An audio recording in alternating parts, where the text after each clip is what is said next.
Now, from Wichita's most listened to sports radio, 97.5 and 1240 KFH. This is Sports Daily with Jacob Albrecht and Tommy Kester. Happy Monday to you, everybody. It is Sports Daily here on KFH. My name is Tommy Casper, along with Paul Savage, filling in for Jacob Albrecht as we make our way to another work week. It was a wild weekend in the world of sports, and we are going to break it all down for you over the next 2 hours right here on KFH. Don't forget, the IHOP hotline is open for you at 869-1240, where, by the way, IHOP is excited to bring back its all-you-can-eat pancakes deal between now and the end of the month, so you can call and connect with us anytime there. You can also watch our video stream and leave your comments on Facebook, on YouTube, on X. Also, we are live streaming on 12 News Connected. Like I mentioned, a lot to get to on the program today. It was nearly a disaster of a sports weekend around this area, at least when you're talking about both professional and college athletics. KU loses on the road at West Virginia. Kansas State loses on the road at BYU. The Royals get swept at home, making their playoff hunt a whole lot more difficult. And without a fourth quarter, fourth down stop on defense by the Chiefs in primetime, they nearly lost that game too in primetime on Sunday Night Football against the Atlanta Falcons. We will talk about all of that as we make our way through. But first off, Paul Savage, good morning to you, my friend. How are you doing, my friend? Boy, there's a lot of sports this weekend. How much fun did you have? Because I had a ball, particularly, with the Kansas City Chiefs game last night. Boy, that thing went back and forth. I was not convinced the Chiefs were going to win that game. No, I wasn't. And to answer your question, I had very little fun this weekend in watching sports. Well, I mean, just because the outcomes were so poor, right, at least with the teams that we follow. And, I was sitting there like in the fourth quarter as the Chiefs were kind of sputtering offensively and having a hard time getting it together. I thought, man, if Kansas City loses this game, if they find a way to fall to Kirk Cousins and the Falcons in primetime, it might be one of the worst sports weekends that we've ever encountered in this part of the country. I know. Then we could take it even a step further. My Baylor Bears lost. Yeah. My favorite WNBA team, the Fever, lost with Caitlin Clark. They lost. I mean, we can kind of go on with this on and on and on. My second favorite NFL team, the Cowboys, they lost. And by the way, what a disgrace. I guess we'll probably get to that later in the show. Tommy, that was a disgrace. That was a disgrace in terms of how you play defense in the NFL. But we'll get to that later. But I'll tell you what, other than the Chiefs winning, for the most part, it's been a tough weekend on everybody. Yeah, we're going to try to figure out what's going on and dissect all of it over the next couple of hours on the program. And by the way, programming note, Wyatt Thompson, the voice of the Wildcats, will be joining us in our very next segment. We're going to break down everything that happened in Provo on Saturday night in primetime, or I guess after primetime, right. Big 12 after dark with the Wildcats taking on BYU. Definitely not the outcome that a lot of folks anticipated out of that game. So we'll talk to Wyatt Thompson coming up in our very next segment. And like I mentioned, we'll try to figure out, again, what's going on with the Jayhawks, who now set at 1-3, and we'll spend some time on the Kansas City Royals after one of the most abysmal homestands that we've seen in quite some time from Kansas City. But we're going to kick things off with that primetime Sunday Night Football game. The Chiefs on the road in Atlanta taking on the Falcons. Really, it was defense, Paul. That was the name of the game for the Chiefs. That's really what led them to victory as Kansas City gets a 5-point win, 22-17. They do cover the spread, but it wasn't very pretty offensively for the most part. And it really, like I mentioned at the top of the show, took a fourth down stop as the Falcons were threatening after the 2-minute warning to score and take the lead for the Chiefs to ultimately pull that game out. Well, that's exactly true. I mean, and there were a lot of aspects to this game, particularly when you're talking about the defense but you got to give credit to the Kansas City Chiefs. Man, that fourth down, the last play on offense for the Falcons, a fourth and maybe a yard and a half, maybe about a yard. It might have been that close. But I can tell you this, to make the play they did and get off the field, that was like inspiration. That's what legends are made of. Those are the kind of plays that you talk about for a long, long time. I took a picture of the formation. I had to pause it after the play was run. I rewound my television set and went back and looked at that formation that the that the Falcons were set up in. And I wanted to see, because it goes so fast, boom, boom, and then the ball snap. You can't really examine and break down how does the Kansas City Chiefs line up to that formation. Here's why they stopped it, Tommy. I don't know if this interests you or not. It always interests me how things are done on a football field. It's always interesting to me. Kansas City Chiefs lined up 11 players in the box. 11 players were in the box. Yeah. 11. Yeah. Think about that. Now, there were also 9 gaps because with the formation with 2 extra tight ends to one side for the Falcons, there are a lot of gaps to cover. But there were basically 9 guys on the line of scrimmage for the Kansas City Chiefs and 2 linebackers. Yeah. That was basically it. Yeah. But here's the beauty, and why I bring this up is because we've got to give a lot of credit to the defensive staff for the Kansas City Chiefs to line up like that. Here you are. Basically, the game's on the line. Really, the game is on the line. You get a first down, then you got a few more shots at the end zone, and you may end up losing this game. I give the defensive staff a lot of credit because they knew it was going to happen. They got their guys lined up. They filled every gap. Whenever you have so many guys on the line of scrimmage, because everybody was in the box, nearly everybody was in the box other than a receiver who was about 2 to 3 yards off. I don't know if you count him in the box. I kind of count him in the box based upon the nature of the down and distance. So I'm going to call I'm going to stretch things a little and say he was in the box. And Kansas City put everybody in a stance, other than the 2 outside contained guys, in a stance, in a gap, every gap covered, 2 linebackers at 3 yards. Not 5 yards, not 6 yards, 3 yards.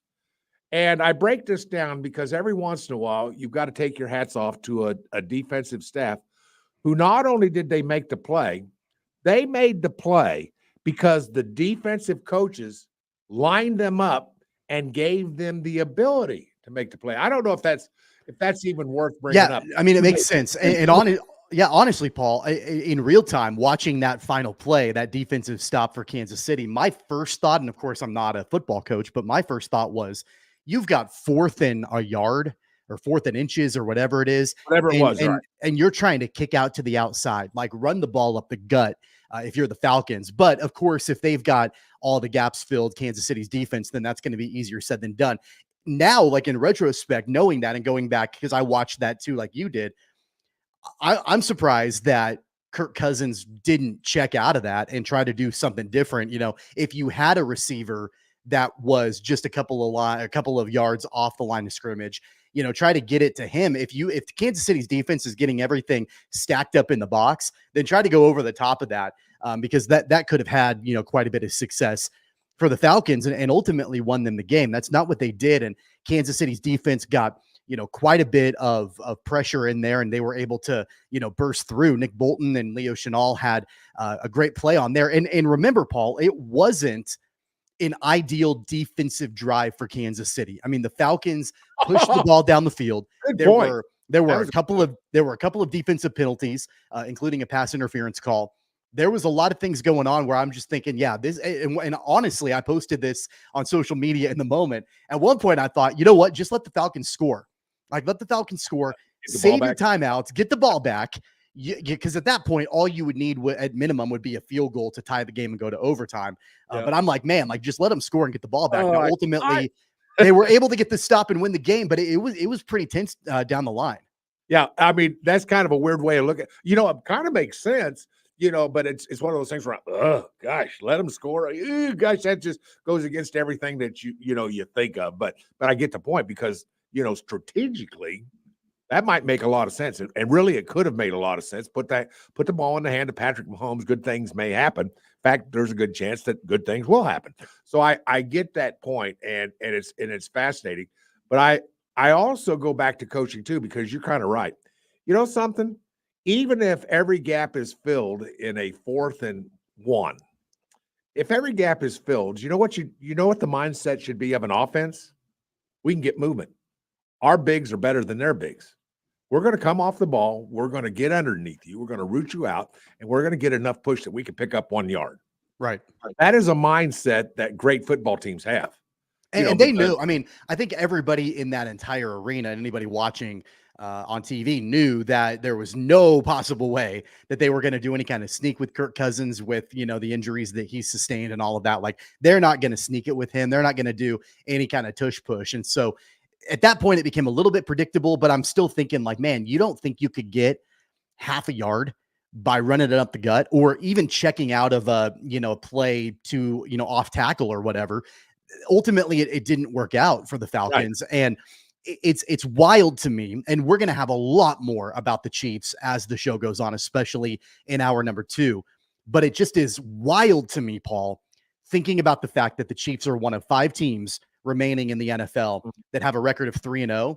Right. And in each one of those games, it basically looked like at one point or another, they had a really, really big chance or strong chance of losing each one of those games in the fourth quarter. Right. Whether it was the Ravens, and Isaiah Likely, or the Bengals were pushing down the field, and it took an interference call to turn that around for Kansas City. Then, of course, the Falcons are pushing down the field under the 2-minute warning. In every one of those games, let's just be real about it. They could just as easily be 0-3 right now. But yet they're 3-0. So the question that I want to pose to you, and this is something that I want you to think about. I don't want you to answer it right now. We'll talk about it more in hour number 2. Okay, good. Okay.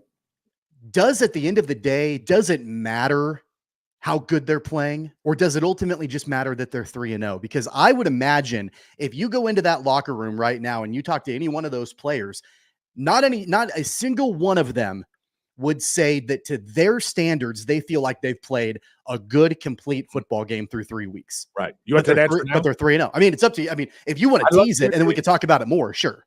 Okay, here's the answer. Of course, everything is about winning. There are no moral victories. They're 3-0. That's what you celebrate. This is the NFL, Tommy. By the way, do the Falcons pay their players? Yeah, everybody pays their players. Everybody pays their players, yes. Right? Correct. So everybody's pretty darn good, aren't they? Yeah. Everybody's getting paid. Everybody's making a lot of money. Everybody's good. You're not good. You're not in this league. So the most important thing in the world is the win. It's not moral victories. It's not the fact that you played them close. It's not the fact that I don't care if the winning touchdown is scored with 1 second left. The important thing is the W, the win, which is why I'm heartbroken from our game on Friday night on to Saturday. I'm heartbroken, but I'll get over it. But the point is winning. Winning's everything. Winning's everything from high school to the pros. Winning is everything. The Chiefs are 3-0. And amazingly speaking, not that many teams who have won a Super Bowl the very next year are 3-0. I think there's a handful, maybe 5-6 teams in the history of the Super Bowl. Those teams have come back, champions have come back to go 3-0. It's just a handful. I'm shocked when I saw that stat. I was shocked to see that stat. But the point is that winning, Tommy, is everything. And by the way, I'm winning in Friday football picks. Well, you are, and I will say that while I agree to an extent that 3-0, the win is the win, and that's the most important thing. Yes. The bottom line is that they're gonna have to, at some point, it might not be right away, but at some point they're gonna have to play a better complete game if they want the victory, and so that ought to be at least in the back of their minds as they move forward. That look. Well, it has not worked out exactly the way that we've wanted it to. We've been able to be fortunate enough to get victories and done just enough to get the wins. They've got to get that turned around. We're going to talk more about the Chiefs. Don't worry. Right, in hour number 2, we've got to take our first break of the show because on the other side, Wyatt Thompson, the voice of the Wildcats, is going to join us.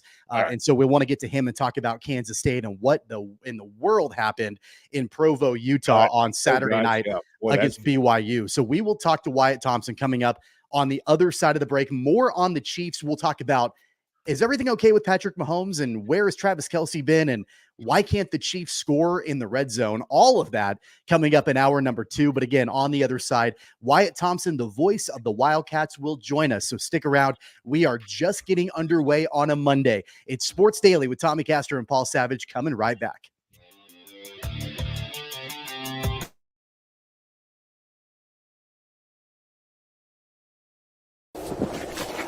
Colin Huck's power washing is like getting to the top of Mount Everest with only a bag of beef jerky and a soda.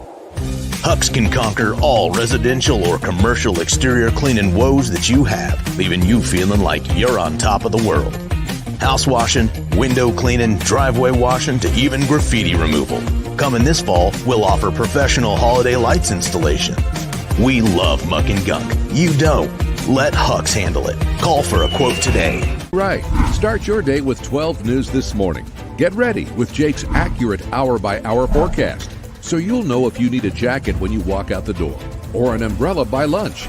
Start your day knowing what happened overnight and what's happening now. Live, breaking news all morning long. And plan the best route to work and school with traffic from across Kansas. Start your day right. Start your day with 12 News this morning on KWCH and KSEW.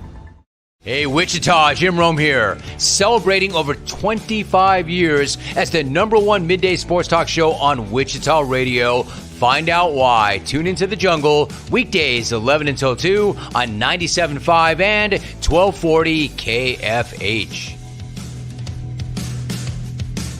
Sometimes people tell us, I don't get it, it's just tea. But let me tell you, we are so much more than just tea. With more than 25 flavors, the possibilities are endless. Come on in and try them all for free to find your favorite or get us on the go for your busy lifestyle. And don't miss happy hour every day for half-price cups of tea. So the next time someone tells you it's just tea, tell them to come by and find out why we say, drink tea, be happy.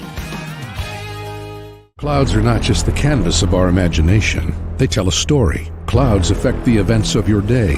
Sometimes they growl, sometimes they inspire, but they're always the messengers of nature's mood written in the sky. Storm Team 12 understands the language of clouds. We're dedicated to decoding their message so you know what to expect. Behind every cloud, there is a story waiting to be told. Trust Ross Jansen and Storm Team 12, alerting you first to the impact on your life. When you need help, remember, you're not alone. We are here. We are neighbors. We are together. We are Kansas.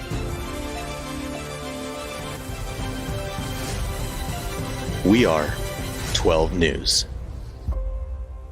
They say it takes a village. Come together and support local businesses in our neighborhoods. When you contribute to local shops, more money goes back into the economy. Shopping local makes our state stronger. So give back to the communities you love and watch our businesses and communities thrive. Shop local and be Kansas proud.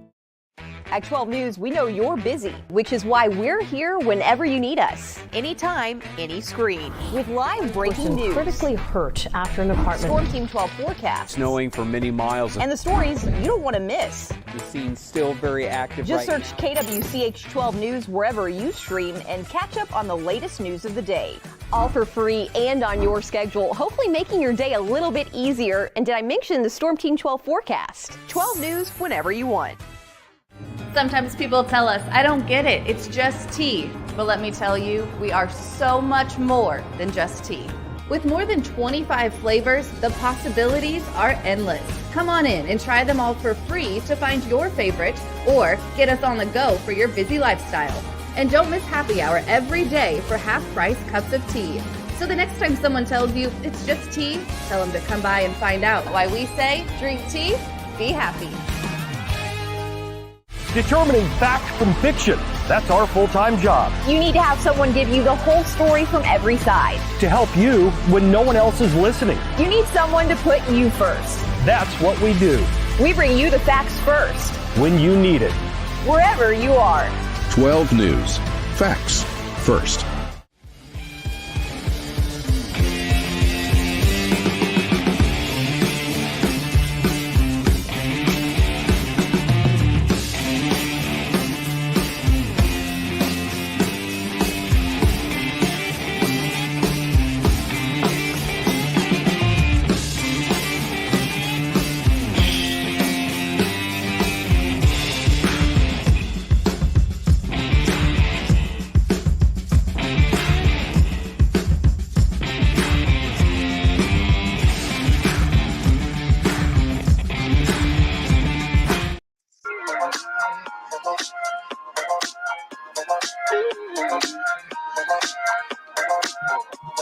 Welcome back, everybody. It's Sports Daily on this Monday. Tommy Castor, Paul Savage in for Jacob Albrock, Max Power in for Jad Chambers producing the program today.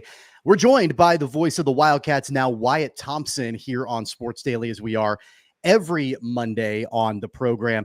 Wyatt, first off, I tweeted it, I think, during the game on Saturday night that, it just seems like weird things sometimes happen in Provo after dark. And it definitely seems like that was the case on Saturday night for the Wildcats.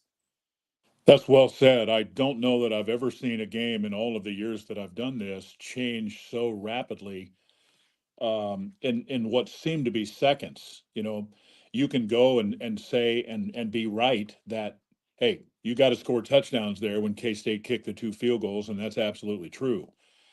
I think a couple of penalties really kind of kept BYU in it. And then when the fumble happens and they score, it's 10-6, and you're thinking, okay, this isn't great by any stretch of the imagination, but you can probably survive it.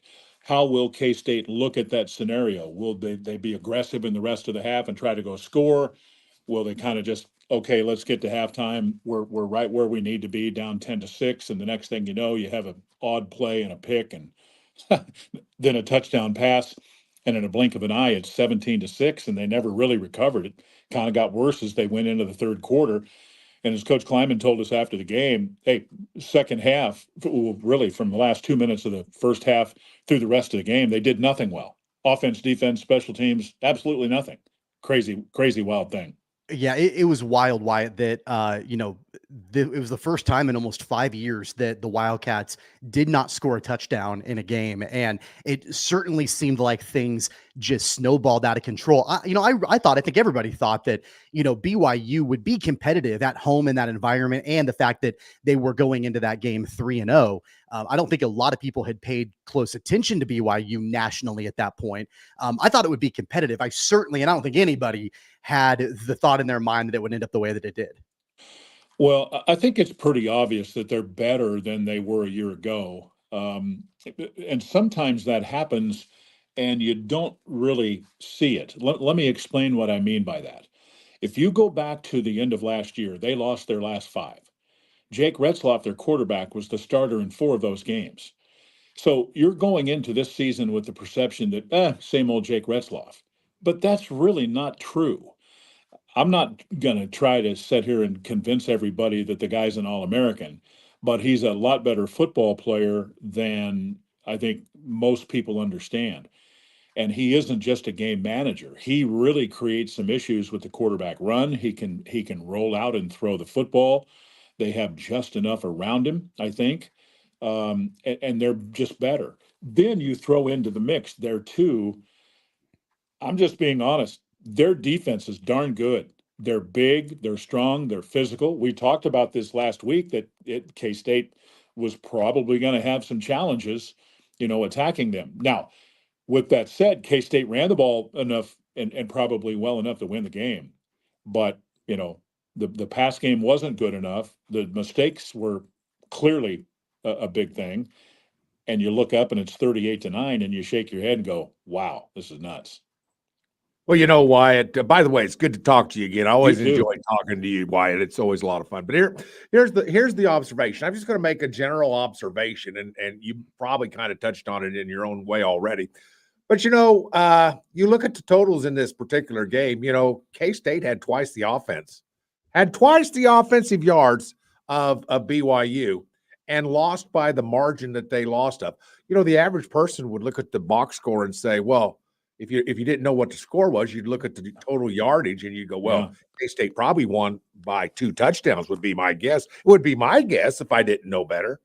Talk a little about how a team can be so productive on the offensive side of the ball, twice the yards of another team, and lose that game. There's got to be something that I'm not seeing. There's got to be something that I don't understand, because this is so unusual. And it's not the fact they lost it by 1 or 2 or maybe in the last seconds of the game. They lost it decisively score-wise. Well, a couple of things, and I think you said quite a bit there. There are some things that stick out to me. As an example, had I said to you Saturday afternoon at any time, K-State was going to have 72 plays and BYU would have 48, we both would have been jumping around the studio, right? Yeah. Yes, 100%. we would've. That is right. Now, to combat the other way, if I'd have said to you, BYU is going to score 21 points off turnovers, oh, the dancing goes away. Yeah. Right? Yeah. I mean, Yes, it's it as does. simple as that, at least for the most part. I sit here and I look at the numbers as an example. 72 plays for K-State, they average 5.1 yards per play. Okay. That's pretty good. They ran the ball for 228 yards, gave up only 92, 3.4 yards. But when you add those 21 points off turnovers, you add the catch that Roberts made right at the end of the half, which was terrific. There's just too much to overcome there, right? And then with this, I don't know about you guys. I'm just being honest with this. I don't know that I've ever seen a punt return touchdown quite like that one. Yeah. That was weird. There was poor pursuit angles, bad tackling. The guy muffed it and takes it to the house for 90. It's just, it just snowballed. Simply stated. And there were some of those, of course, the punt return and like you mentioned, the turnovers that were just inexplicable. I think, when you're watching that game and so unlike what we've seen from the Wildcats through the first 3 weeks of the season, especially when you contrast that with the way that the offense performed and executed just a week prior against Arizona, where they were the ones flexing on their opponent. Yeah. The other side of it happened. The contrast of that happened against BYU over the weekend. I think that watching the very end of that game and seeing the body language just overall, and Avery Johnson was one of them, but just overall, the word that it kept coming back to me was just kind of shell-shocked, just shell-shocked that it snowballed to that point where the Wildcats, lost by nearly 30 points after being favored by a touchdown on the road. In your mind, being around this program, what's the best way that Chris Kleiman and the coaching staff can get this team to just sort of like wash the stink off from Saturday and move forward? Because they've got a top 25 matchup this weekend at home against Oklahoma State. So there's no time to sort of just like live in the crap that Saturday was. You've got to move on. You got to move on really quickly. I think you said so much there, and it's totally right from my perspective. How do you handle it, right? How do you handle it? I was thinking about that driving into work this morning. Here we are, favored by 7 on the road, hard place to play, all of that. Give BYU all the credit in the world. Sure. But at the end of the day, K-State just wasn't good enough. They weren't consistent enough. They settled for field goals when they should have probably had touchdowns. Think about if you get one touchdown there, okay, and the difference in that game, 10-0 as opposed to 6. I mean, just the whole thought process, the dynamics of it. But now you have a late game. We landed at 4:30 in the morning.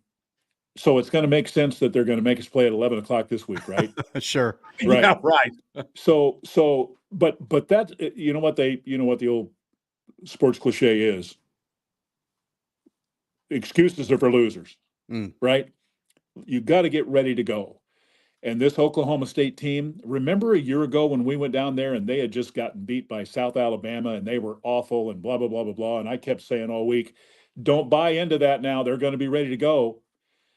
I think they're going to be ready to go after losing at home to Utah, and I think K-State will be back up and ready to fight too.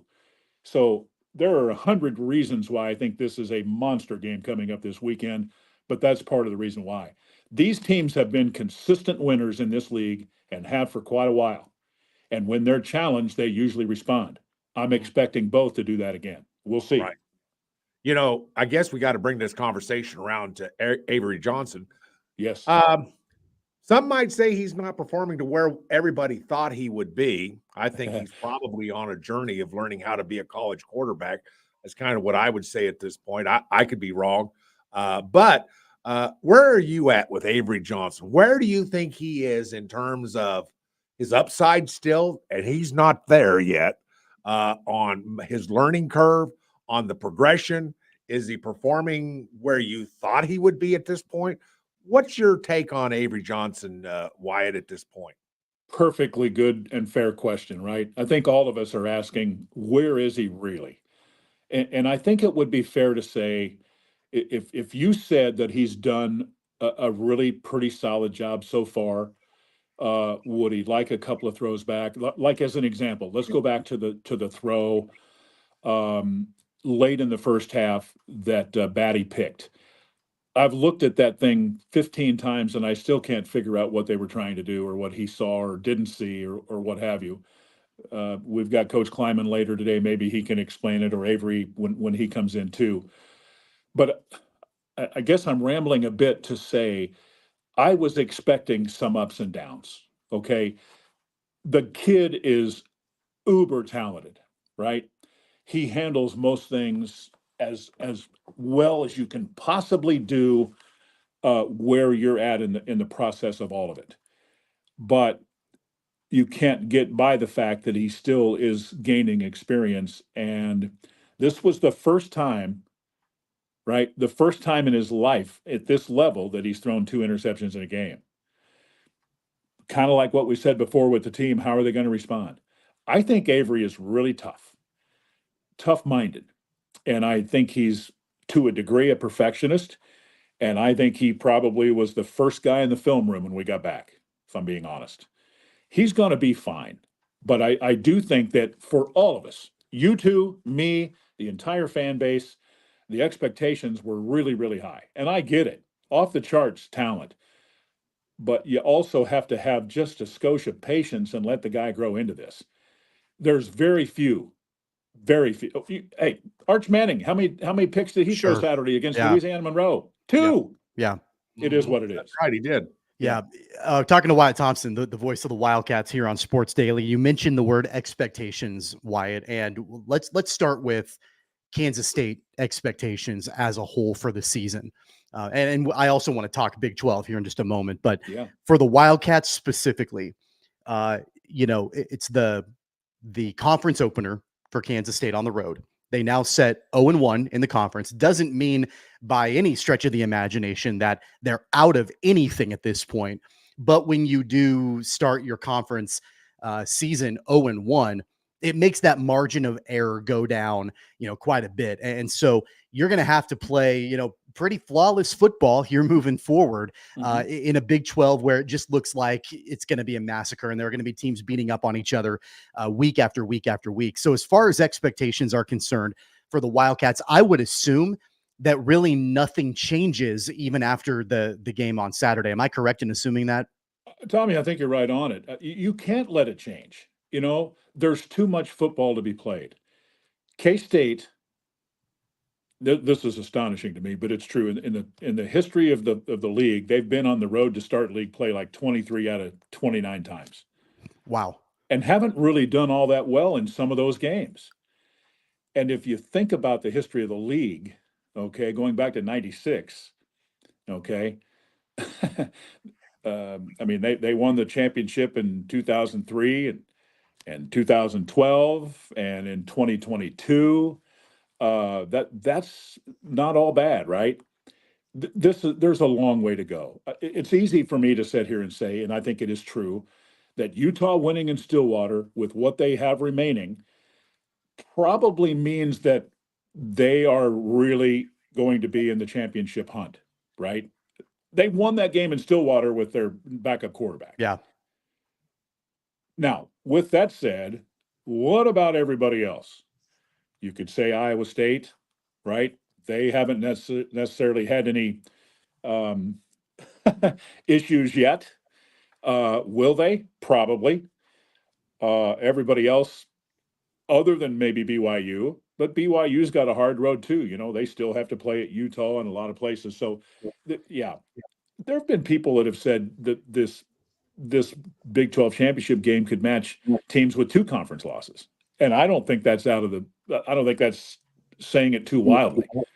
You've got to take care of, go week to week and not get too far ahead of yourself here. We got a long way to go till late November. Yeah. And following up on that, Wyatt, obviously Oklahoma State falls at home. They were a team that, I think a lot of people had expected they would be in the Big 12 championship hunt. They still could be, but they set 0-1 to start conference play. Same with Kansas State. In Lawrence, I mean, the sky is falling for the Jayhawks right now. So that was a team that people thought could contend for a Big 12 title. It's been wild so far. And I guess that what I just keep coming back to, and I would love to get your take on this since you're close to the conference in general. This was supposed to be a year that with OU and Texas leaving the Big 12, that the crown was up for the taking in the Big 12, and it still could be, but you've got a newcomer now in Utah that looks, at least just through one conference game, poised to be the class of the conference. What does that say about Big 12 football in general when you've got, the dominant powerhouses gone, but at least as of now, and I know it's early, but at least as of now, none of the existing conference teams have been able to raise their hand and say, you know what, we're going to go out, we're going to take it right now. That's perfect. I mean, you're right on it, but we still have a long way to go. Sure. That's an example. Let's just for a second, just throw this out. Let's say from here on out, K-State runs the table and they're 11-1. Anybody going to really remember anything about the BYU game other than how bizarre it was for, 6.5, 7 minutes? Probably not. Oklahoma State, think about the consistency in which they've operated over the 20 years that Mike Gundy's been there. And as I mentioned before, the world and the sky was falling when they lost to South Alabama last year at home. And they didn't just lose, they got smoked, right? They got pinched bad. Utah has made a statement.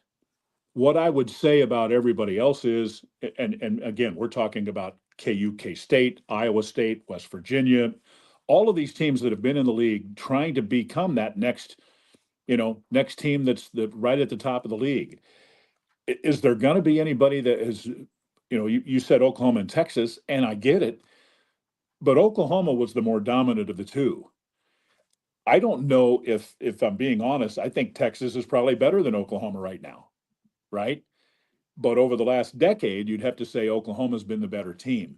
It's hard to get to that point with such a small sample size right now. But all of us are trying to get there, right? Because you're right, it is there for the taking. 100% true. One quick question, if you don't mind, and this has to do with Utah. Tommy brought up Utah. Tommy's right on this. I think Utah is going to be a power in this conference. Just a quick comment real quick. We're running out of time. But here's why I think Utah is going to be a factor. California football is going downhill with regards to colleges. You got colleges going to play in the Big Ten. Who's a major college in? Where do you want to go if you're a California player and you want to play big-time football? Utah's right there. All of a sudden, California has always been open to Utah, but it's even opened up more now. It is fertile ground for a school like Utah. Is that why they may end up being as good as they're going to be? They could end up being unbelievably competitive in the recruiting wars in California. Wyatt, am I off on this? No, I think that's legit. But I also have to be honest and say it isn't a given. I mean, let's take. I mean, if I'm being honest, Kyle Whittingham isn't going to be there over the next decade. Is he going to be there 2 more years, 3 more years, 5 more years? We don't know that. What we do know is as long as he's there, they're going to be good. All right, fair enough. Don't you think? I mean, I don't think I'm being outrageous saying that. The guy is really good. Yeah. But Chris Kleiman's really good. Yeah, right? Yeah. Mike Gundy's really good. I mean, there are some really good coaches in this league. And I know the sky is falling at KU. I get it. They're 1-3. Nobody saw that coming. But they've got to be thinking over there that they can get this thing turned around, right? They got TCU this weekend and whatever. It's all about being consistent and being healthy. And I think with K-State, they've been a pretty consistent team. The other night, they were pretty consistent for the most part, other than about a 7-minute stretch. But they were not good from the last 2 minutes of the half through the end of the game. As we said in the beginning, they weren't good in any phase. And Tommy, you used the term shell-shocked. I think that's exactly what happened. They were so solid defensively throughout most of the night, and you still get trucked. I don't know. I'm not saying it isn't a dent in the psyche of the team and from a confidence thing. And yet, to be honest, I really like the coaching. I really like the team leadership, and I expect them to bounce back. I just do. Yeah, I mean they can't let it snowball. They've got to shake it off, and that I think that consistency, as you mentioned, Wyatt, will definitely come to play this weekend because they've got probably a pretty pissed off Oklahoma State team coming to Manhattan. Yeah, that's right. Saturday morning, and with another program that has their sights set on the Big 12 title. It's an early game, as you mentioned, 11 a.m. Wyatt at Bill Snyder Family Stadium. What do you guys have planned for the broadcast on Saturday morning? Well, we're excited about being back home for one, but we'll do the typical things. We'll visit with a couple of players. I'm not totally sure how or who that will be yet, but we'll visit with Coach Kleiman, the coordinators, and have a lot of features in that 2 hours leading up to breakfast with the Cats, as they say. I'm more into that now as opposed to those 9:30 starts, especially sure being on the road and having that again. It was really. I'm not trying to get anybody to feel sorry for me, but guys, I work at this on Sunday some too, anywhere between 2 and 5 or 6 hours. I went right from the airport to the office. Oh man, because I wanted to get it done and then be able to rest a little bit and then watch the Chiefs game. Yeah, I don't blame you. You do what you have to do, right? You do. I mean, hey, it's better than digging ditches, as Jacob would always say. So, quick story. So, we went to the Royals game on Saturday, which is a totally other, story. They've not played well recently at all. Right. We go to the Royals game. They moved the time up 2 hours because of the threat of bad weather coming in later that night. So all along, I thought, well, I'm going to miss the K-State game. I'm not going to be home in time. Well, the game started at 4. It was done by 6:30. By the time we got back to Wichita, I had plenty of time to stay up late and watch Kansas State. So schedule-wise, I guess that worked out. But I don't blame you at all for that late night and being a little bit tired and being glad that you're back at home. So, definitely. I'm sure that being back in Manhattan for this weekend is going to be pretty nice for you guys. Without you fell asleep halfway through the second quarter, Tommy. Come on. True. I did. I did. Well, I didn't have that opportunity, nor that I wanted, I guess. Yeah, right. I will say this: it was hard to lose that game, and especially the way they did it. But speaking of going to games, Tommy, if you ever have a chance to go out and see a game in Provo, you should. Yeah.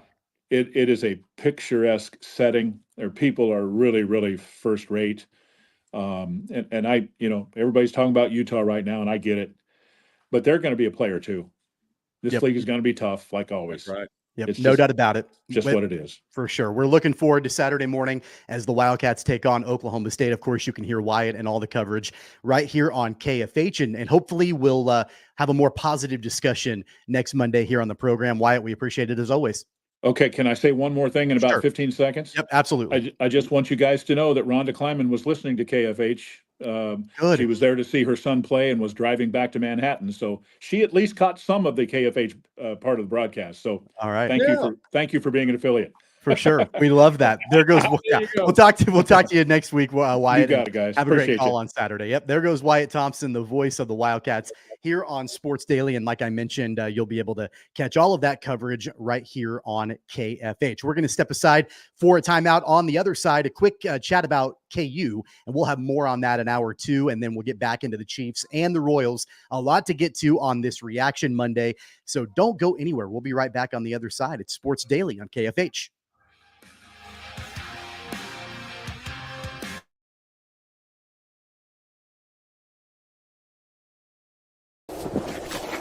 Colin Huck's power washing is like getting to the top of Mount Everest with only a bag of beef jerky and a soda. Huck's can conquer all residential or commercial exterior cleaning woes that you have, leaving you feeling like you're on top of the world. House washing, window cleaning, driveway washing, to even graffiti removal. Coming this fall, we'll offer professional holiday lights installation. We love muck and gunk. You don't. Let Huck's handle it. Call for a quote today. Right. Start your day with 12 News This Morning. Get ready with Jake's accurate hour-by-hour forecast, so you'll know if you need a jacket when you walk out the door, or an umbrella by lunch. Start your day knowing what happened overnight and what's happening now. Live, breaking news all morning long. and plan the best route to work and school with traffic from across Kansas. Start your day right. Start your day with 12 News this morning on KWCH and KSEW. Hey, Wichita, Jim Rome here, celebrating over 25 years as the #1 midday sports talk show on Wichita Radio. Find out why. Tune into The Jungle, weekdays 11 until 2 on 97.5 and 1240 KFH. Sometimes people tell us, I don't get it, it's just tea. But let me tell you, we are so much more than just tea.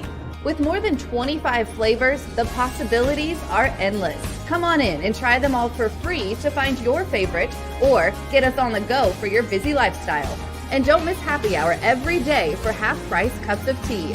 So the next time someone tells you it's just tea, tell them to come by and find out why we say drink tea, be happy. Clouds are not just the canvas of our imagination. They tell a story. Clouds affect the events of your day. Sometimes they growl, sometimes they inspire, but they're always the messengers of nature's mood written in the sky. Storm Team 12 understands the language of clouds. We're dedicated to decoding their message so you know what to expect. Behind every cloud, there is a story waiting to be told. Trust Ross Jansen and Storm Team 12, alerting you first to the impact on your life. When you need help, remember, you're not alone. We are here. We are neighbors. We are together. We are Kansas.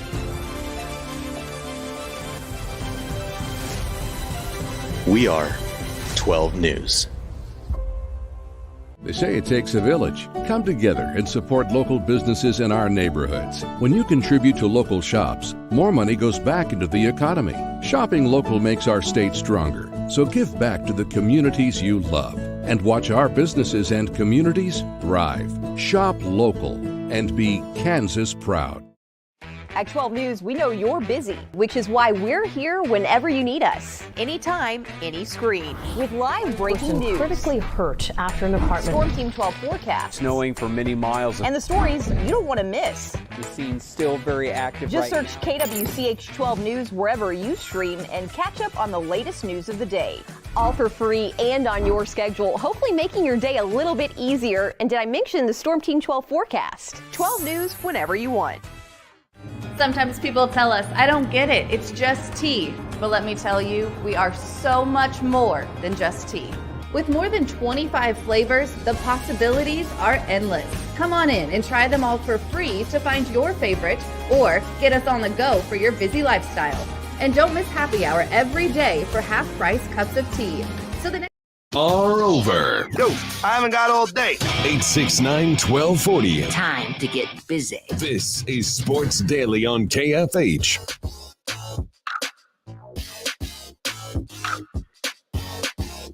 This portion of Sports Daily brought to you by our friends at Prairie Fire Coffee, always keeping us hydrated and caffeinated, especially as we come off of a long sports weekend back on a Monday. So, of course, we always appreciate their support of the program. Also appreciate Wyatt Thompson, the voice of the Wildcats, joining us. If you missed any of that or you want to go back and listen to any of his comments about K-State, about the BYU game, looking ahead to Oklahoma State, you can always find that podcasted and archived on the free Odyssey app. Paul, we're getting ready to wrap up hour one. I feel like this first hour has flown by.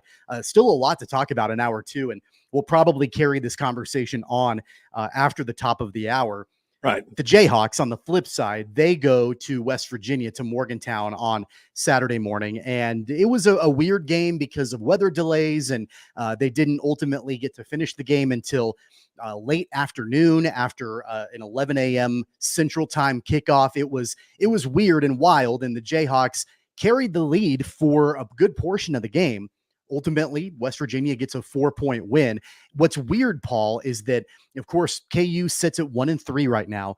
In all three of their losses, the Illinois game, the UNLV game, the West Virginia game, all three of those games in the fourth quarter, the Jayhawks had a winning percentage likelihood of over 80% in all three of those games. And I think that in all three of those games, I believe at least that it's you can point at the Jayhawks as the better team in each one of those 3 contests, although they lose all 3 games. These issues just continue, and now they're snowballing for the Jayhawks. Well, I'll put it this way. You say the Jayhawks are better. I'm not 100% sure that was quite right. I watched I had to tape that game and watch it. I couldn't watch it live, so I taped it and watched it, and I was able to rewind here and there, and I think these are 2 pretty equal teams, which in other words, I guess what I'm saying is I think West Virginia is underachieving at this point, but these are 2 decent football teams, very good football, better than average college football teams. But KU's not playing like that, are they? They're not doing the little things that they need to do to win football games. I think I still have a lot of confidence in this coaching staff, Tommy. I think that this is a good coaching staff. We know they're a good coaching staff, but somewhere along the line, they got to figure out, well, something's wrong. Something's got to be fixed. Something's got to change. You know, most of the time we say keep things consistent, but I think we're at a point now with the University of Kansas in the way that they're playing. Something's got to change. Something's got to be different. Make something different. Try not to work out everything that's going on now because that ain't working. The Jayhawks are 0-1 in Big 12 play. They're That's right. 1-3 overall. They're back at home. I guess home is Arrowhead Stadium on Saturday. It's a 2:30 kickoff taking on TCU. After the break, as we kick off hour number 2, I want to dive in a little bit more on the Jayhawks, but Chiefs fans, don't worry. We'll have more on Kansas City moving to 3-0 in primetime after their win on the road last night against the Falcons. And we haven't even touched on the Royals yet, who had an abysmal weekend, an abysmal homestand. We'll get into that as well. It's all coming up for you as we get going on hour number 2. So don't go anywhere. It's Sports Daily right here on KFH.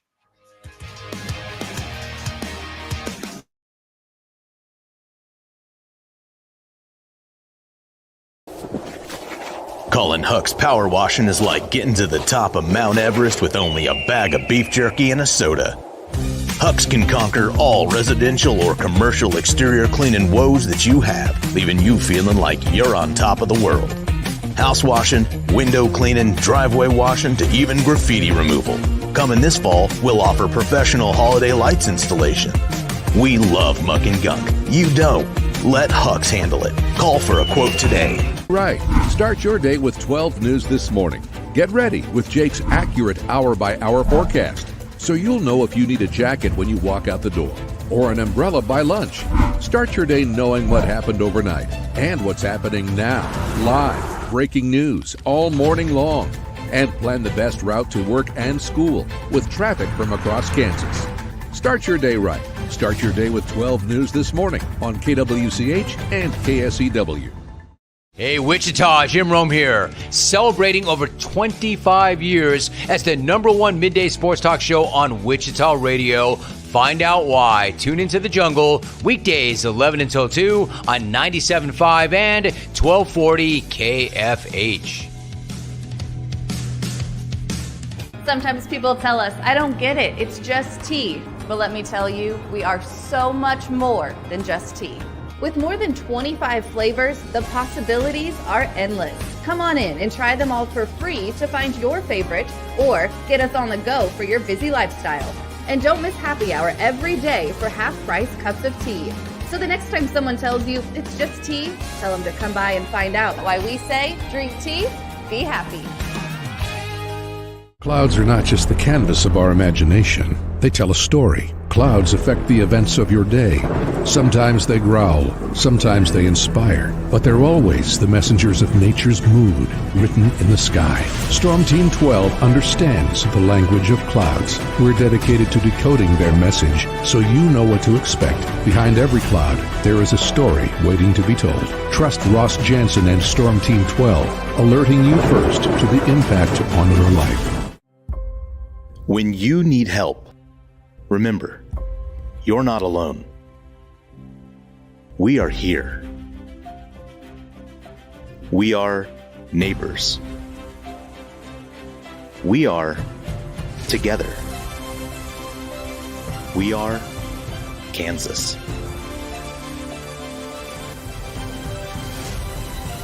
We are 12 News. They say it takes a village. Come together and support local businesses in our neighborhoods. When you contribute to local shops, more money goes back into the economy. Shopping local makes our state stronger. So give back to the communities you love and watch our businesses and communities thrive. Shop local and be Kansas proud. At 12 News, we know you're busy, which is why we're here whenever you need us. Anytime, any screen. With live breaking news. Critically hurt after an apartment. Storm Team 12 forecast. Snowing for many miles. And the stories you don't want to miss. The scene's still very active. Just right search KWCH 12 News wherever you stream and catch up on the latest news of the day. All for free and on your schedule, hopefully making your day a little bit easier. And did I mention the Storm Team 12 forecast? 12 News whenever you want. Sometimes people tell us, I don't get it, it's just tea. But let me tell you, we are so much more than just tea. With more than 25 flavors, the possibilities are endless. Come on in and try them all for free to find your favorite or get us on the go for your busy lifestyle. And don't miss happy hour every day for half-price cups of tea. So the next time someone tells you it's just tea, tell them to come by and find out why we say drink tea, be happy. Determining fact from fiction. That's our full-time job. You need to have someone give you the whole story from every side. To help you when no one else is listening. You need someone to put you first. That's what we do. We bring you the facts first. When you need it. Wherever you are. 12 News. Facts first.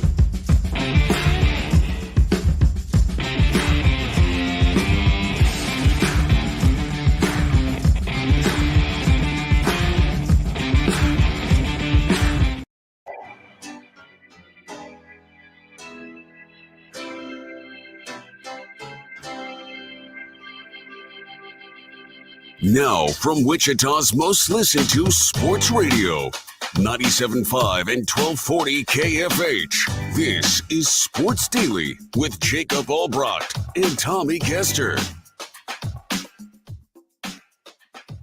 Welcome back, everybody. Hour number 2 of Sports Daily here on KFH. I'm Tommy Castor, Paul Savage filling in for Jacob Albrecht today. Max Powers producing the program in for Jad Chambers. Our IHOP hotline is open the rest of the way at 869-1240. IHOP is excited to bring back its all-you-can-eat pancakes deal now through the end of the month. So make sure to hop in there and take advantage of that. That sounds delicious on a morning like today. By the way, on your way to work and want to keep listening to Sports Daily even after you park the car, with the Odyssey app and Odyssey.com, you can just download the app or visit Odyssey.com and search for KFH.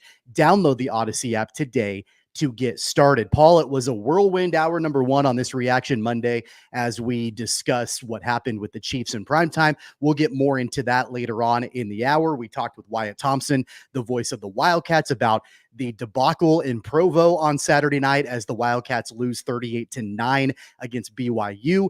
And just briefly, before our last break of hour number 1, we talked about the Jayhawks. It was a rough game in Morgantown for Kansas, and they fall to 1-3 overall, 0-1 in Big 12 play. Let's talk expectations briefly, because I thought that was really fascinating from what Wyatt said in hour 1 about the expectations of the Wildcats still feeling like they can play for a Big 12 title. They still feel like they can get into the CFP, the 12-team playoff this year. Those expectations for Kansas State, at least, don't really change even after the bad game on the road at BYU to kick off conference play. Are the expectations different in Lawrence now after you've lost 3 in a row, after you have not been able to really get things figured out, even with a team that returns so many starters and so much talent? Are the expectations different now for KU? Yes, they are. Big time. KU's not the team we thought they were going to be. They're not the team I thought they were going to be. And Tommy, you know more than more than the average guy knows about football. And I think it's probably this has got to be the same for you. This is a team that it's either one of two things. It's either underperforming or overrated. I don't know which it is, but whichever it is, it's got to be fixed. Now, all summer long, if you remember correctly, every time we had conversations about the Big 12 and what did we expect from the Big 12 this year, Kansas was going to be mentioned in that upper echelon. They'd be one of the top 3 or 4 in the conference, that they're going to make a good run. And now they're 3-1 or 1-3. And I don't even know if we can count the 1. They're really 0-3 against major college football programs and not playing even close to what our expectations are. I think this is a good football team that something's missing, Tommy. And I don't mean physically. I mean from a confidence. Maybe it's confidence. Maybe it's the ability to comprehend the overhaul plan, the thing that the coaches are trying to get across. There's something missing, Tommy, and I don't think we know. We may find out later, but there's something missing on this team. I know right now their confidence has to be shook. Well, I think, yeah, I think it is. They, when they walk to class, and here's the problem is that, you're not in the NFL. You're not living in a bubble. You don't have to face the people every day. But these players got to go to class, don't they? Every day. They've got to go to their classes and sit in those classes and walk to class. And when they do, you and I both know people are saying, what's going on? What's going on? How come this is that, or how come we're doing that, or what are we doing? When are we going to, they're getting that, Tommy, and I'll tell you what, that can play minds. I've been in that case. I've been in that scenario. I've seen that. I've felt it. I've lived it, and it's a tough thing. And right now, this is a team that shook to their confidence core. I don't know what it will take to get them to start playing well. I really don't. But I can tell you right now, this is a team that is shook. And it has been shook hard. There were some, I guess, positives that you can glean out of the loss. Well, I mean, Devin Neal had another phenomenal game. I mean, he had over 100 yards rushing, had a touchdown. I don't want to say this is a good thing, but I think it is at least slightly improved. Jalen Daniels didn't turn the ball over quite at the clip we had seen in the previous 2. He had 1 interception. It was a bad interception. I mean, he was staring the receiver down, and West Virginia, who by the way have one of the worst pass defenses in all of college football, jumped the route and picked him off. So that wasn't great, but he didn't turn the ball over quite at the clip we had seen previously. Although Daniels does have 9 interceptions in 4 games this year, which is obviously not good. But it wasn't quite as bad, I guess, against West Virginia. Defensively, they didn't look nearly as, I think, crisp and I guess dominant would be the word that I would use against West Virginia. So that definitely was a big negative for sure. I'll tell you, Kansas entered halftime down by a touchdown.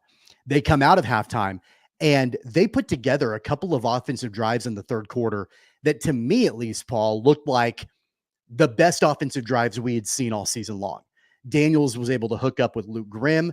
And I feel like Luke Grimm had been fairly quiet early in the season. And so that was good. And I thought to myself at the time, okay, things are maybe starting to pick up a little bit. Things are maybe starting to roll in the right direction. Maybe they've got the offensive play calling figured out. They were doing a good job of distributing the ball between Devin Neal running. Daniel Highshaw was back last week or yesterday after missing last week.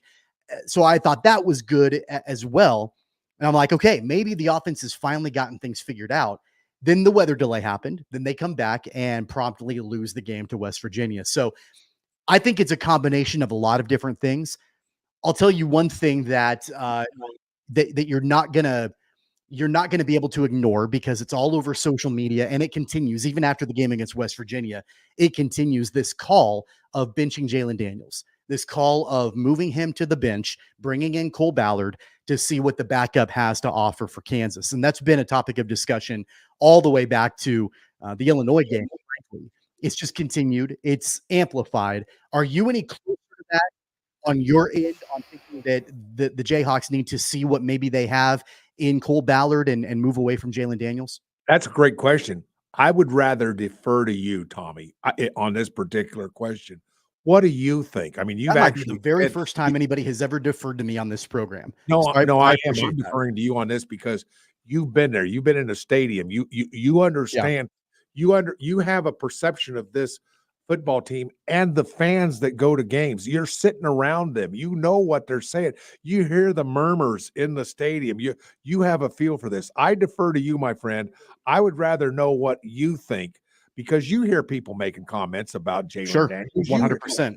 I know you do. I want to know what you think about this more than me say what I think. Well, you use the word murmur, and let's be honest, it's a lot more than murmur at this point. I mean, it's loud, and it's intensified. It's not like an under your breath, like, hey, maybe they need to try to do something different here. It's pretty loud and it's pretty vocal. I feel like the offensive play calling, while it still wasn't great against West Virginia, I do think it was better. I do think it was better on Saturday than it had been against UNLV and Illinois. I thought they fed Devin Neal the ball more, which is ideal. I thought that they fed Daniel Highshaw, which they, obviously needed to do and continue to do. I felt like that was better. I know they made the change with Jeff Grimes going to the booth and Jim Zabrowski being down on the field. Will that continue? Time will tell. We'll hear from the coaches, I believe, today in their media availability. As far as the Jalen Daniels question, and this might be this is a topic that I know that I've worn for the last few weeks, and I know that it's not a popular opinion. I'm going to stick with it even through 4 weeks that Jalen Daniels continues, in my opinion, to give this Jayhawks team the best chance to win week in and week out.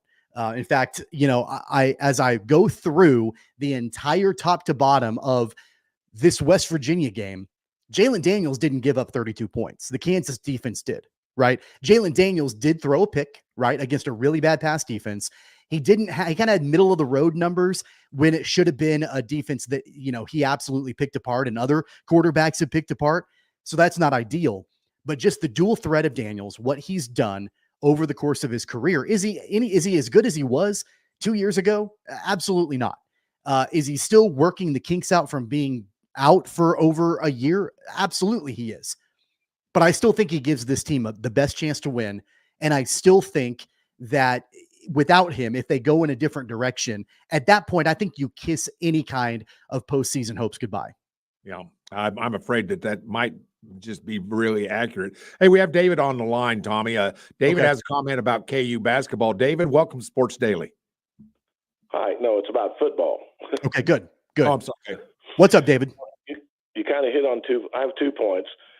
I'm kind of tired of this talk about how this defense is doing so well when they turn around and let people march right down the field after they take a lead. If I was an offensive coordinator of the other team, I'd run a quarterback draw or drop back and scramble, which they did 4 times in the UNLV game, or that slant pass over the middle, open every time. The other thing is, you just hit on Daniels. Does it look to you like it does to me, and I talked to one of my good friends, whether it be the play calling or himself, it looks to me like Daniels is playing a little bit like not to get hurt, and that ain't going to work. That's when you do get hurt. Yeah, I think, David, that, to your second point about Daniels, I mean, I think that he's playing, I think tentative, is a good word to an extent, but I think that he's also playing very scripted. Like when he's going through his progressions, when he's looking at his receivers, I mean, he is like staring them down. He's locking eyes to where the secondary of the other team, they know exactly what he's going to do, and they can read that like a book and pick him off. The improvisation is not there for Daniels like we've seen in years past, and especially when a play breaks down and he's got to throw on the run, it hasn't been good. So that's my take on Daniels. As far as the defense, look, I think that it was, I get what you're saying, but you go back a week ago against UNLV. Had it not been for the defense, UNLV would have completely demolished Kansas because they couldn't do anything offensively. And so the Jayhawk defense was able to really slow down what UNLV wanted to do. Now, against West Virginia, it was totally different. I'm curious to know and curious to see how the Jayhawk defense will respond to that this weekend against TCU. Is it an anomaly, David, or do you think this is like a symptom of something that we're going to keep seeing from week to week? Well, it looks to me like when they get it, like they came back and got the lead, and it's like a little bit too soft, and they just let them get this first downs. They do something, this and that, and the quarterback scramble. I mean, it's just like they can't get that play to get them stopped. And I'm with you. I think they need to turn Daniels loose and let him go. I mean, it's not working this way, but I think if they let him play free and let him run and throw and whatever, I just would see a lot better results. You know, David, you and Tommy have just had a conversation basically for about 3 minutes, and the word coaches was never brought up. Neither one of you brought up the word coaches. Care to address the coaching situation with what's going on? Well, I think maybe the coaches are calling plays to kind of keep him protected. Yeah. No, I don't think you're wrong in that. I think that there are what they're trying to do. And I think people forget about this, David, is that you had last season a lineman, Dominic Pooney, who is now in the NFL. He was a dominant O lineman for the Jayhawks. He's not there anymore. You don't quite have the same offensive line that you had a season ago when Jason Bean was under center for the most part. And so now there's not the protection on Jalen Daniels this season, quite like I think what everybody expected. He's being forced to improvise. He's being forced to, when the play breaks down, when he doesn't have time in the pocket, to scramble. When he's running, I think he looks like vintage Jalen Daniels when he's scrambling on the run. But when he's running and he's throwing on the run, that's when you're seeing passes that are being picked off. That's when you're seeing passes that are underthrown or overthrown or off the mark entirely. And I think that's in my opinion, the major issue that we've ran into with this Jayhawks offense is that Daniels just is not given the time necessary. And when he has to scramble and then the play breaks down, then things are just going way off script and it's not working well for them. Agree 100% with that. So. We appreciate your call, David. Thanks so much for Thank you, David. Appreciate it. And Paul, before we take our break and move away from the Jayhawks, we kicked off this segment talking about expectations, and it continues, this weekend back at home, I guess at Arrowhead, if you want to call that home, against TCU, a TCU team that is, they're not a great team. They're not a dominant team. No, they're not. But it does pose another challenge for the Jayhawks. And we talked with Wyatt Thompson about how you can't let things snowball if you're the Wildcats. You absolutely have to stop this snowball effect for Kansas this weekend. I mean, this whole thing has snowballed over the last 3 weeks. And I don't exactly know. It's probably easier said than done. And again, you've been in a lot of locker rooms before. How do you get this team to keep that snowball from getting even bigger and continuing this on over the course of another week? Run the football.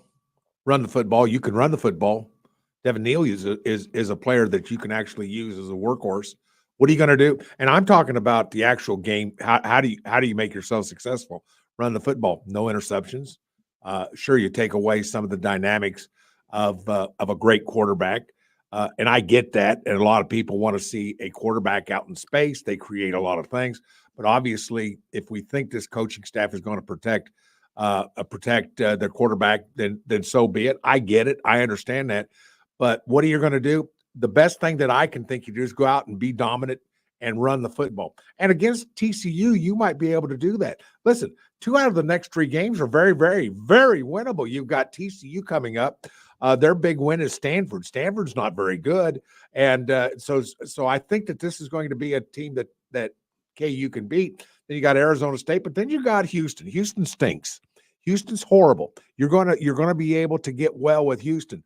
Win 2 out of the next 3 at least, running the football. But this is a team, Tommy, don't you think this team is capable of running the football as their main emphasis? It should be. On offense? It should be. What happens with the pass when you can run the football, by the way? It softens up the pass. I mean, it softens up the defense if you makes can run the ball.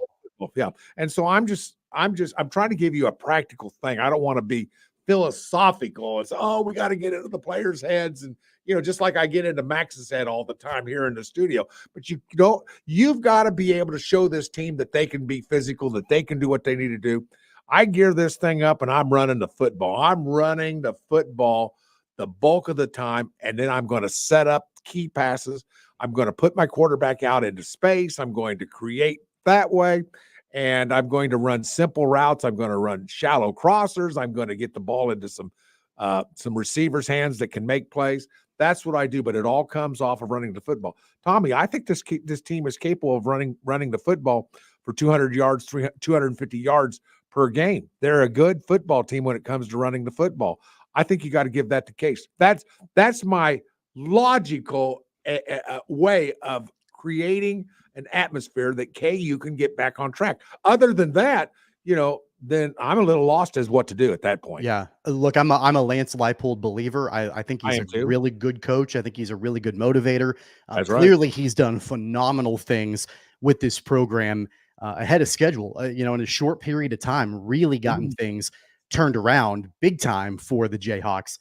This is where his salary is earned in situations like this. This is where the raises and the contract extensions and the new stadium that's being built currently in Lawrence, this is where Lance Leipold puts his money where his mouth is. It's not in times of things being great. It's in times of adversity. It's in times when things are not going well. They're not going right. How do you respond? And how do you step up as the leader of the program? Because there's been so much criticism of the new offensive coordinator, Jeff Grimes. There's been so much criticism of Jalen Daniels. On Saturday, there was so much criticism of the defense for giving up 32 to West Virginia. A lot of that, the buck stops at Lance Leipold. He is the head coach of this program. This is where he puts his money where his mouth is. This is where a line in the sand is drawn, where he says, this is completely unacceptable. This is below the standard that we have set for Kansas football. We are not going back to where we were before. We are not letting this continue. And it stops now. Now, that should have happened a couple of weeks ago, but absolutely it happens now. It needs to happen this week. It needed to happen the week before, that, honestly. But regardless, it's where we are right now. And I think the biggest question is, how does Lance Leipold get this team ready to go for a game against TCU to try to turn around the fortunes of the Jayhawks season before, because let's be honest, Paul, if they lose this weekend against TCU, they're 0-2 in the conference. They're 1-4 overall. At that point, you're like just basically desperate to get to a bowl game. You're scratching and clawing your way to even being over 500 at the end of the season. So you can't let this continue to spiral. This is where Lance Leipold needs to earn the salary that he's gotten. Right. And here's the thing, Tommy, if KU loses to TCU, not only are the problems arising that you have, but you've also got to think to yourself, well, you lose to TCU, that's a team that you can beat. But then you've got Arizona State. Now they're not a world beater, and they're beatable. And Houston, you're going to beat Houston. But let me just look at the last 5 games that KU has. K-State, Iowa State, on the road at BYU, Colorado, at Baylor. They could lose all 5 of those games. Playing the way they're playing right now, Tommy, they could lose all 5 of those games. You've got to come out of the next 3 games, which is TCU, Arizona State, and Houston. You've got to come out, firing on all pistons, things being changed, something being done, doing whatever it takes to get this team back to where it's capable of playing. You've got 3 games. You got 3 games to do it, because if you don't come out of this funk on the next 3 games, you're going to lose all 5 of those games. Am I off on that, or am I halfway right?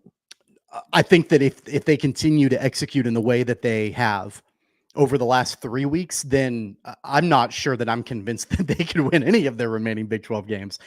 Because keep in mind, and I mentioned this at the top of our discussion of KU.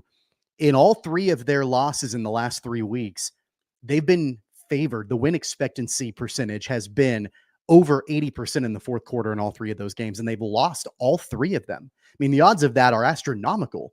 The odds would be that they would at least get 1 of them, if not 2, maybe all 3. They lost all 3 of them. So knowing that it's a team that in all 3 of their games, it's not like they've been demolished. I think that's what makes it even more frustrating, is that it's not like they've just been steamrolled in these games. The win expectancy percentage has the Jayhawks winning all 3 of those games by a wide margin late in each game. And the fact that they haven't been able to execute it and get the job done, that ultimately falls back again on the coaching. And so they've got to get that figured out. They have to get that tide stemmed by this weekend, because otherwise, things, they've already fallen apart pretty quickly. The sky is falling, as I mentioned last hour. It's going to continue, and it's just going to intensify if this rolls on, because it's not been the start to the season, at least, that any Jayhawk fan would have anticipated. That wraps up our Jayhawks talk and our actual college football talk of the show. We'll have more on both KU and K-State as the week goes on, as both teams are back at home this weekend. It's been a minute since we talked Chiefs. We kicked off the show talking about the Chiefs in our very first segment of Sports Daily. We'll go back to them and get more reaction on the last-second win in primetime against the Falcons last night, and we'll chat Kansas City Royals before the show is up. We're going to be back in just a few minutes, so hang on. It's Sports Daily on KFH.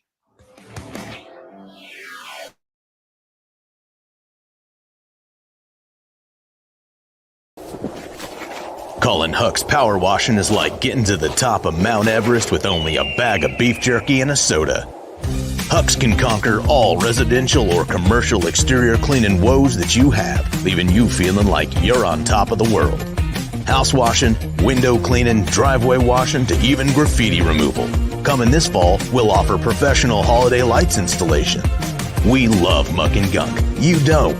Let Huck's handle it. Call for a quote today. Right. Start your day with 12 News this morning.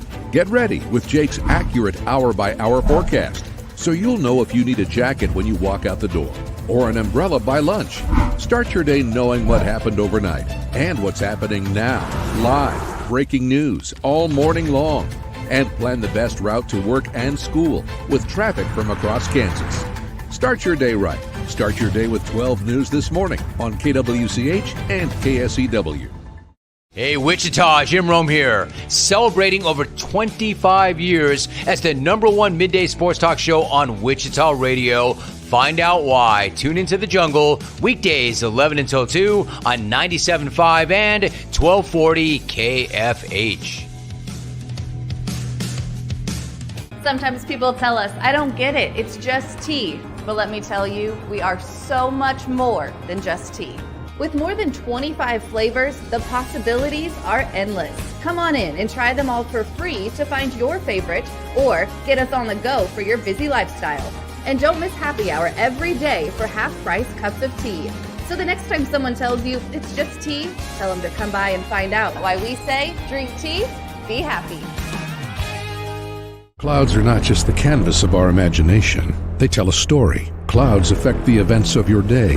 Sometimes they growl, sometimes they inspire, but they're always the messengers of nature's mood written in the sky. Storm Team 12 understands the language of clouds. We're dedicated to decoding their message so you know what to expect. Behind every cloud, there is a story waiting to be told. Trust Ross Jansen and Storm Team 12, alerting you first to the impact on your life. When you need help, remember, you're not alone. We are here. We are neighbors. We are together. We are Kansas.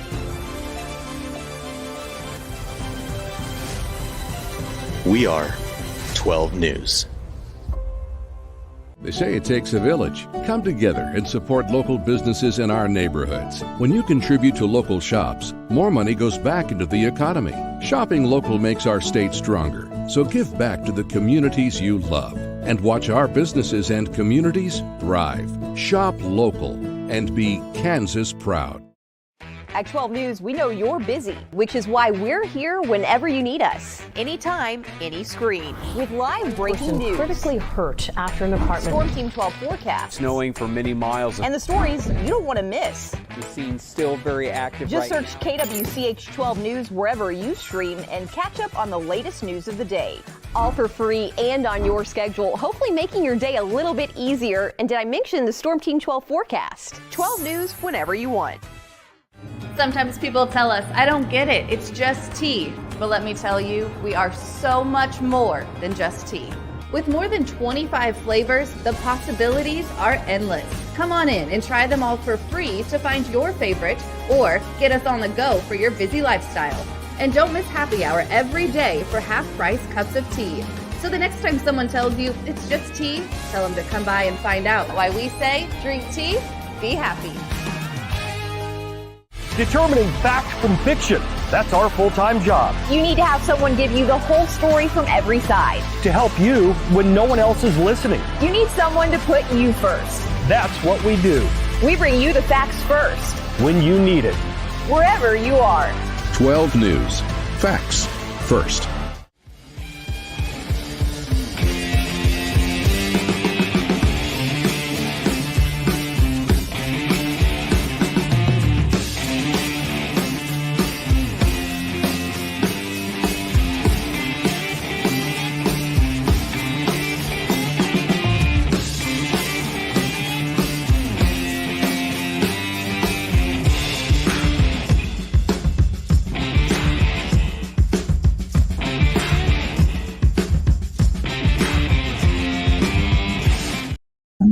This is Sports Daily on KFH.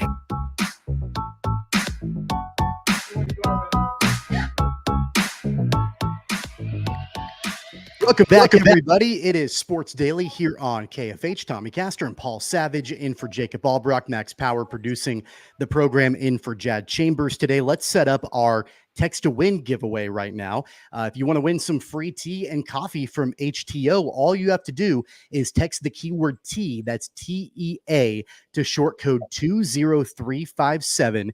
Each participant can enter once per day. Message and data rates do apply. Once again, that keyword is TEA to code 20357 for your chance to win some free HTO. Paul, let's get back into our discussion that we kicked off the program with on the Kansas City Chiefs. Of course, the Chiefs are 3-0. They win in primetime last night against the Atlanta Falcons. They head to Los Angeles next weekend to take on the Chargers, who maybe have lost Justin Herbert for a period of time. He did leave the game for a little while, battling a couple of different injuries. And so it's unclear as far as Justin Herbert's status going into the week 4 matchup against the Chiefs. But I think that for Kansas City, and we left things off on this note when we moved away from the Chiefs in hour number 1, and I want to get back to it. Are there issues right now with Patrick Mahomes and specifically the connection or lack thereof with Travis Kelce? Mahomes had kind of an uncharacteristic interception in the game last night. He's had a few of those so far this season. Travis Kelce has not really been involved in the pass game much at all. Are you concerned from what you've seen in 3 games by the way that Patrick Mahomes has played and then just not really being able to get Travis Kelce involved? Well, I mean, opponents are now figuring out ways to try to take him out of the games, but which means that if you're going to bracket him or you're going to do something with a double or you're going to bring the safety over the top to wherever he is on the field or whatever you're going to do, you know for a fact that somebody else is going to be open. So that's kind of the trade-off you make if you're going to do things to try to keep Kelce from getting the ball, which, you know, anytime you're going to – if you single cover him in a man-to-man, he's going to get open. And we all see that. We all know he can do it, and other teams know it too. So there's some things you've got to do, which is probably – at this point, not knowing what's going on in the locker room or what's being said or how game plans are being set, I think that might be more the case than anything else. I think there's a desire to go to Kelce, but you know sometimes teams can make that where it becomes very, very tough, which means other guys are open. So with that being said, I don't think there's anything to the fact that Kelce isn't as involved as he normally is. But you know, we'll see. But at some point he'll start getting open a little more, I believe. And we'll see him, do more. I mean, he had 4 catches for 30 yards. The longest was a 17-yarder. I mean, that's fairly involved. I mean, for most teams, a tight end gets that, they'll be happy, but not the Kansas City Chiefs and not with Kelce. So yeah, we'll see what happens. But I mean, Rice had 12 receptions. Part of that is the fact that you've got to do whatever you've got to do to cover Travis Kelce. Yeah, and I do think that obviously Rashee Rice has been the major beneficiary of a lack of Travis Kelce being involved in the pass game. Rice looked incredible, and so if you want to find another positive to take away, and I was kind of and even this morning, looking back on not just the game last night, but all three of the games for the Chiefs. There's a part of me that I thought, man, has there been a team that's 3-0 that has looked as, I guess, mediocre, at least offensively, as the Chiefs have? But a win is a win overall, and they're 3-0. But if you do want to find, and I'm glad that you pointed out the 12 catches that Rashee Rice had, he definitely has been that silver lining. He has looked like a true wide receiver one that Kansas City has been lacking for a long time. I mean, really ever since Tyreek Hill left the team. So getting him, continuing to be involved, Xavier Worthy can be, a nice change of pace guy with his speed.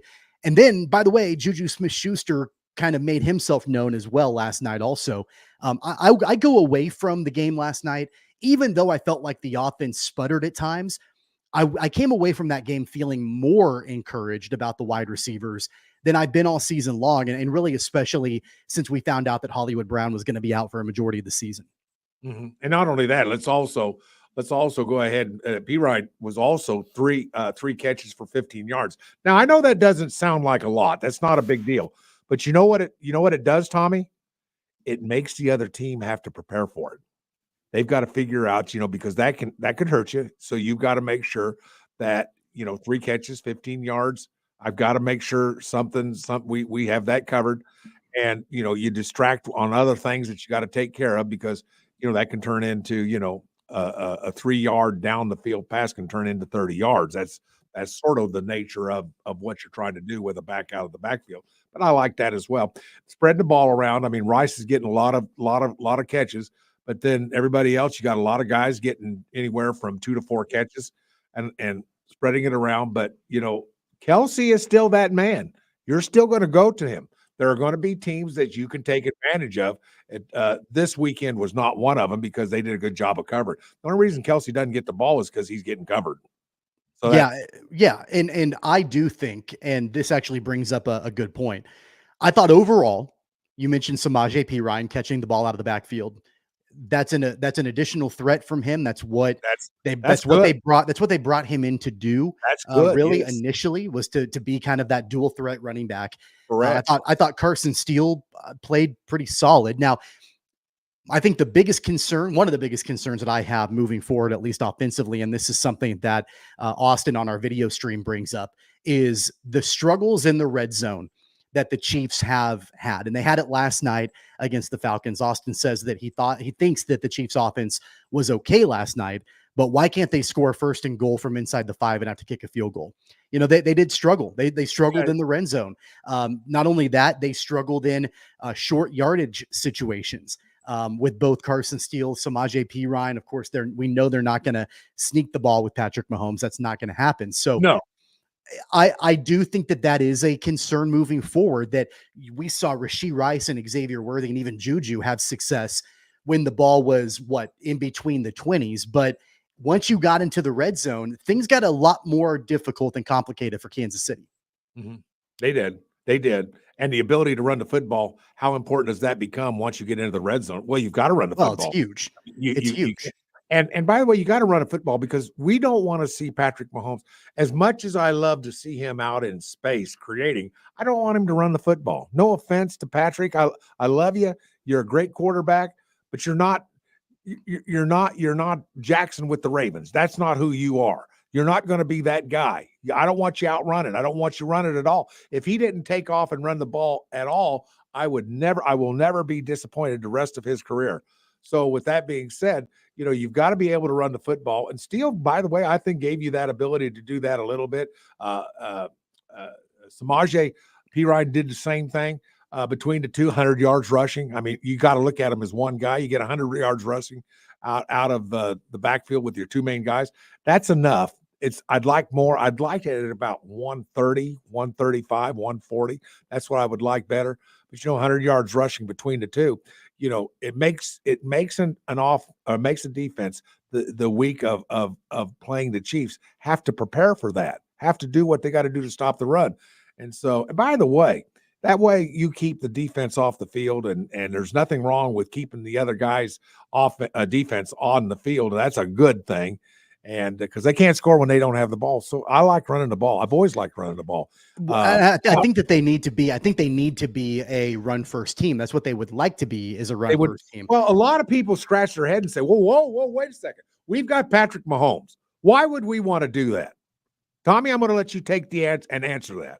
Well, I think that first off, that's going to put your passing game in so many more positive situations. Bingo! If you can run the ball effectively on early downs. Bingo! That's exactly right. I will say, though, my caveat to that is that I'm not convinced, and I was adequately impressed, I guess, by both Carson Steele and Samaje Perine. I'm not convinced that the Chiefs can ride solely with them moving forward while Pacheco is out. Now, I did hear on the broadcast last night that the Chiefs are optimistic, and this is something that I think Mike Tirico said on the TV broadcast last night, that they're optimistic that they'll get Clyde Edwards-Helaire back in week number 5 after the first 4 weeks that he had to sit out. How much of an impact player Edwards-Helaire will be, I don't know. I don't think that we can put a lot of expectations on that. I know they've got Kareem Hunt on the practice squad. I don't know if you can try to get him ready to roll for week 4. I thought Steele and Perine did okay. I thought they were all right. I don't think they were incredible. And I'm not sure that if you want to try to establish the run, that long-term you can just ride on the backs of those guys. Do you think that like Steele and Perine can just be your main running backs moving forward? Well, they're not spectacular. They're not going to break the long one. The long run for both of those guys was basically less than 10 yards. I mean, that was but I mean, did they grind it out? Yeah, but you know, to have a little bit of flash I mean, you look at Henry with the Titans or not the Titans, not the Titans, the Ravens. The Ravens. Yeah. You look at him, if you watched any of that game the other night, how important is a running back? He ran wild. 20, 25 yards. I mean, he had the ability to break the long one, and he broke a few of them for 10, 15, 20, 25 yards. I mean, he was spectacular. Which, by the way, did you catch what Jerry Jones said after the game about Derrick Henry? No, what did he say? He said that the reason why the Cowboys ultimately didn't sign Derrick Henry in the offseason was because they couldn't afford him. That's what Jerry Jones said. They couldn't afford him. Do you buy that? No, I didn't know there was anybody they can't afford. I thought they could afford everybody. Yeah, that's what Jerry Jones said. Yeah, I'm not sure I understand that, but okay, Jerry. I mean, I was like a lot of people who thought, is he past his prime? I mean, let's face it. You're 29 years old. You're a running back. You've been in the NFL for what, 8 or 9 years now. You're going to take some bangs on the body. The body's going to, but I'll tell you what, he doesn't run like that. He doesn't run like a 29-year-old, does he? He runs like he's just, a rookie. And he was a difference in that game with the Cowboys. Cowboys had no answer for him. And by the way, can the Cowboys learn to line up correctly? I mean, I hate to be one to criticize NFL defensive coordinators, but I can tell you right now, in my little coaching circles, I would be embarrassed if I lined up the way that they lined up certain times. I'd be embarrassed because they were not fundamental. By the way, you wonder why he ran for the yards he did and banged it out the way he did. And that was partly because the Cowboys allowed it to happen because of the way they lined up. It's just that simple. And since when do you ever see, well, you see it, we talk about it, but when do you ever see NFL teams not line up properly or cover all aspects of a ground game or cover every gap? How often does that happen? We don't see it happen very often, but it happened numerous times. And I started getting to the point where I was guessing to where they would run the football. And 9 out of 10 times, Tommy, I was right as I watched that broadcast. Yeah, there were some interesting outcomes around the NFL yesterday. There's no doubt about that. And of course, a doubleheader tonight in Monday Night Football, which will be a lot of fun. Look, we're going to have a lot more on the NFL as the week goes on. Of course, we'll have our betting insider, PJ Glasser, coming in on Thursday. We'll do our Friday football picks on Friday, talking about NFL matchups. Of course, Paul continues to lead the way in our Friday football picks also. And we'll have more Chiefs coverage as the week goes on. Dan Israel from the Chiefs Radio Network is scheduled to join us tomorrow to break down everything he saw from the Sunday night football game against the Falcons. We're going to step aside for a timeout. And on the other side, who did you say won the week? Who did you won the week, Paul. I did. I did. You continue to have the lead in our Friday football picks. Would you believe me if I said I didn't already know that? I know you were keeping track of it every moment over the weekend. So you continue leading the way, and the rest of us are looking up at you at the top of the mountain, but it will continue this week as well. We're going to step aside. On the other side, we'll get into the Royals. We talked all football on this Reaction Monday. There's a lot to react to with Kansas City and what it's going to take for them to, I guess, limp their way into the playoffs. More on the Royals coming up on the other side. It's Sports Daily on KFH.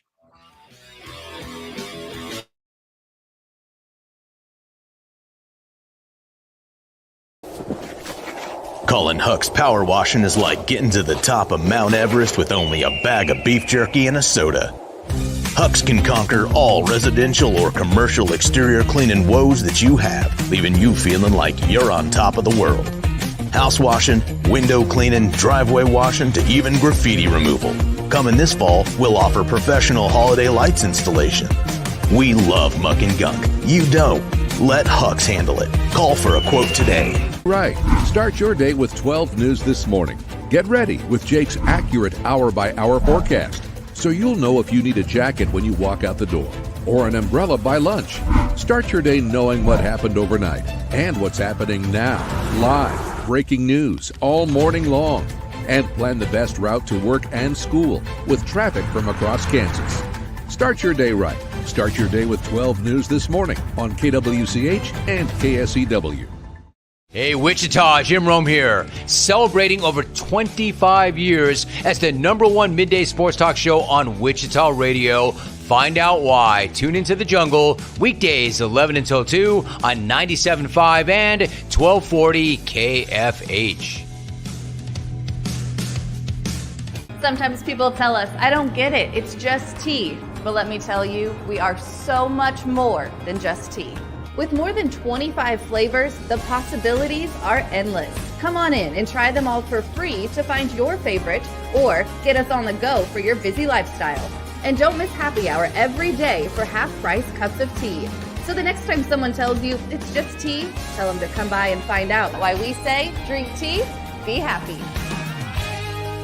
Clouds are not just the canvas of our imagination. They tell a story. Clouds affect the events of your day. Sometimes they growl, sometimes they inspire, but they're always the messengers of nature's mood written in the sky. Storm Team 12 understands the language of clouds. We're dedicated to decoding their message so you know what to expect. Behind every cloud, there is a story waiting to be told. Trust Ross Jansen and Storm Team 12, alerting you first to the impact on your life. When you need help, remember, you're not alone. We are here. We are neighbors. We are together. We are Kansas.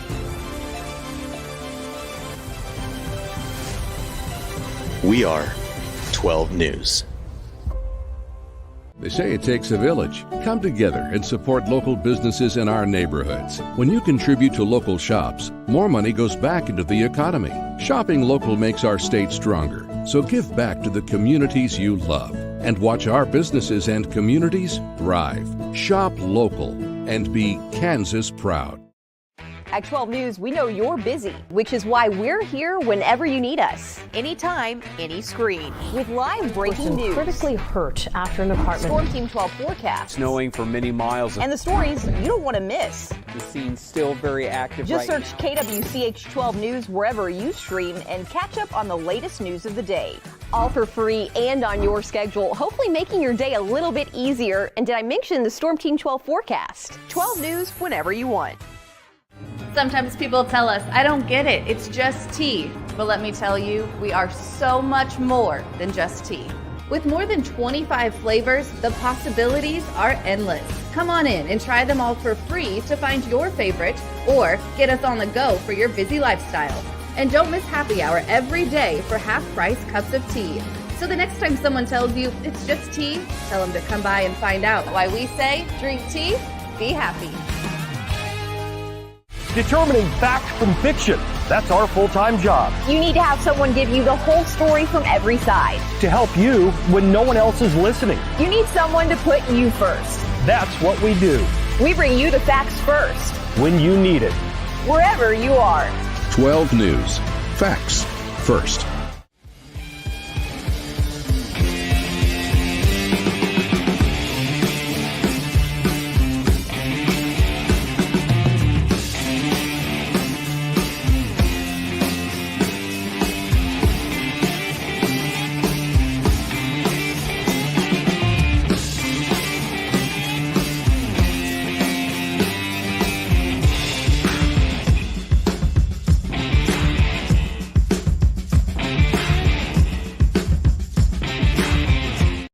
Hear this. Go ahead. I think I want to hear this. Sports Daily is on KFH.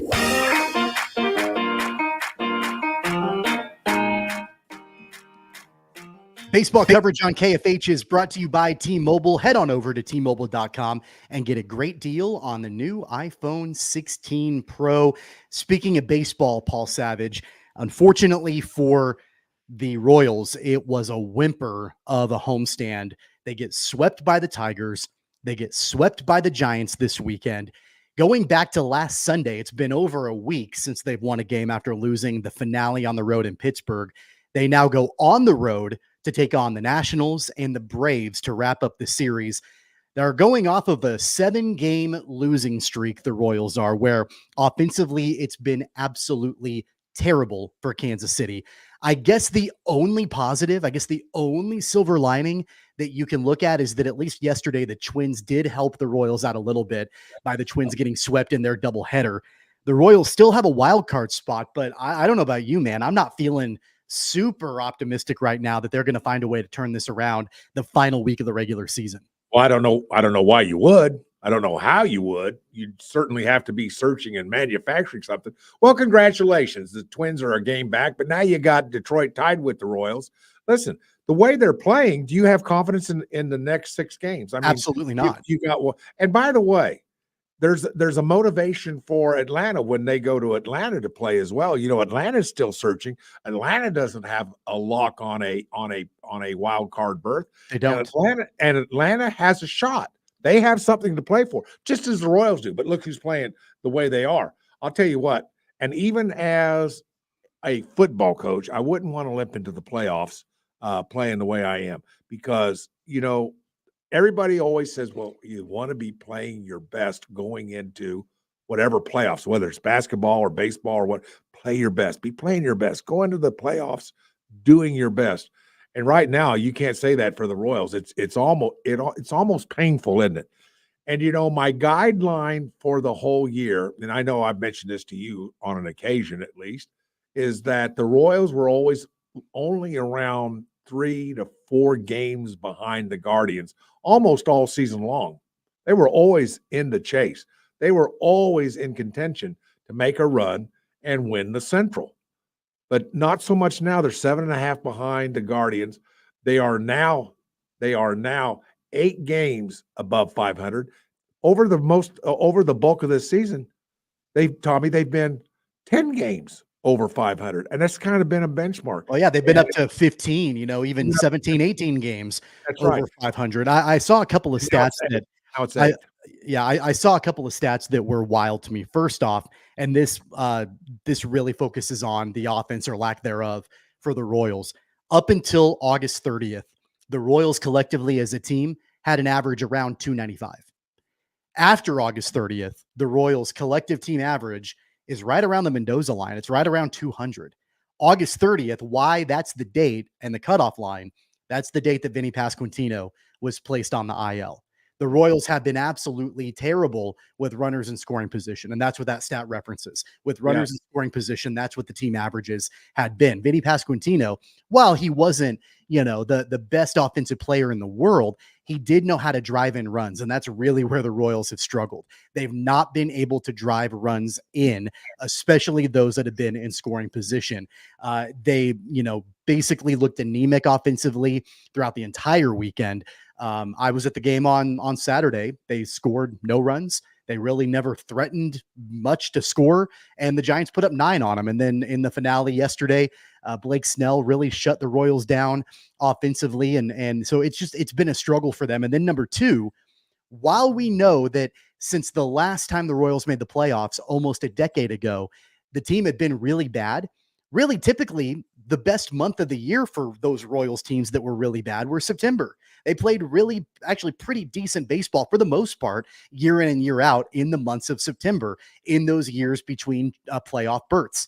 This year, it's been a worse September record than any other year since the Royals last made the playoffs. Even when the Royals were losing 100+ games in a season, they still had better Septembers than what this team right now has been able to produce. They're in a position where they're limping their way towards the end of the regular season. The playoffs are still not guaranteed for them by any means. No means. They've got to figure out what they need to do, especially offensively, so they can clinch a playoff spot and figure this thing out, because it would be an absolutely epic collapse if they miss the playoffs at this point. Right. 2 points.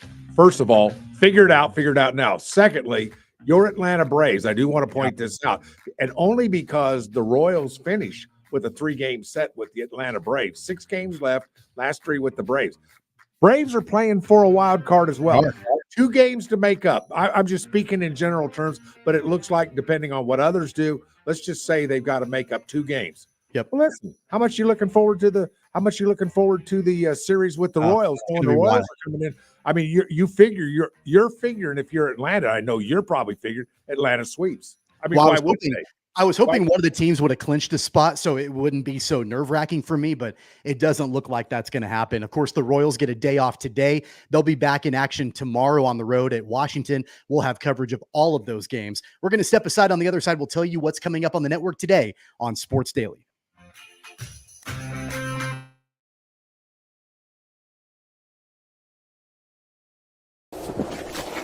Colin Huck's power washing is like getting to the top of Mount Everest with only a bag of beef jerky and a soda. Huck's can conquer all residential or commercial exterior cleaning woes that you have, leaving you feeling like you're on top of the world. House washing, window cleaning, driveway washing, to even graffiti removal. Coming this fall, we'll offer professional holiday lights installation. We love muck and gunk. You don't. Let Huck's handle it. Call for a quote today. Right. Start your day with 12 News this morning. Get ready with Jake's accurate hour-by-hour forecast, so you'll know if you need a jacket when you walk out the door, or an umbrella by lunch. Start your day knowing what happened overnight and what's happening now. Live, breaking news all morning long. And plan the best route to work and school with traffic from across Kansas. Start your day right. Start your day with 12 News this morning on KWCH and KSEW. Hey, Wichita, Jim Rome here. Celebrating over 25 years as the #1 midday sports talk show on Wichita Radio. Find out why. Tune into The Jungle, weekdays 11 until 2 on 97.5 and 1240 KFH. Sometimes people tell us, I don't get it, it's just tea. But let me tell you, we are so much more than just tea. With more than 25 flavors, the possibilities are endless. Come on in and try them all for free to find your favorite, or get us on the go for your busy lifestyle. And don't miss happy hour every day for half-price cups of tea. So the next time someone tells you it's just tea, tell them to come by and find out why we say, drink tea, be happy. Clouds are not just the canvas of our imagination. They tell a story. Clouds affect the events of your day. Sometimes they growl, sometimes they inspire, but they're always the messengers of nature's mood written in the sky. Storm Team 12 understands the language of clouds. We're dedicated to decoding their message so you know what to expect. Behind every cloud, there is a story waiting to be told. Trust Ross Jansen and Storm Team 12, alerting you first to the impact on your life. When you need help, remember, you're not alone. We are here. We are neighbors. We are together. We are Kansas.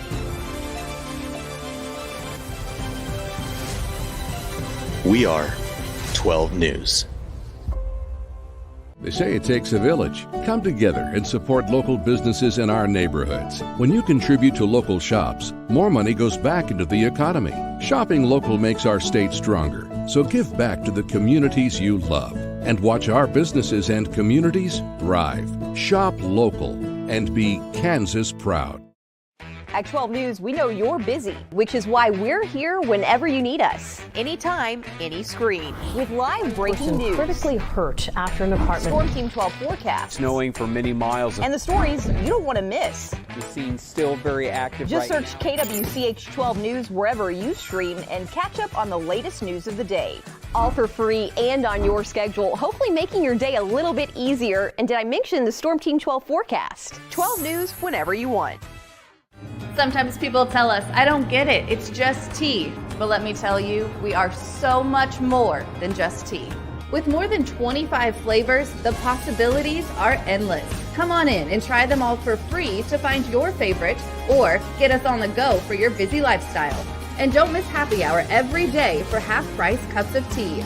So the next time someone tells you it's just tea, tell them to come by and find out why we say, drink tea, be happy. Determining fact from fiction. That's our full-time job. You need to have someone give you the whole story from every side. To help you when no one else is listening. You need someone to put you first. That's what we do. We bring you the facts first. When you need it. Wherever you are. 12 News. Facts first.